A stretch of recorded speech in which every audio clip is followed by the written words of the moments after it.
এটা আমরা একটা স্ট্রং অ্যাসিডে দিয়েছি, লালচে হয়ে যাচ্ছে। ঠিক আছে, রাখ সাইডে।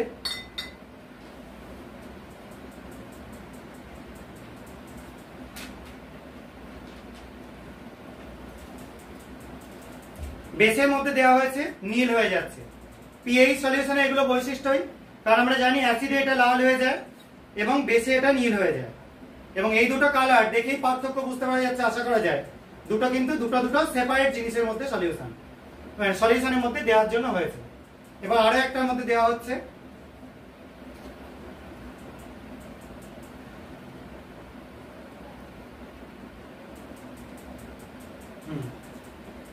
এটা হয়েছে একটা, আমরা এখানে কি ইউজ করেছি না, উইক অ্যাসিড ইউজ করেছি, তার মধ্যেও লাল হয়ে যাচ্ছে।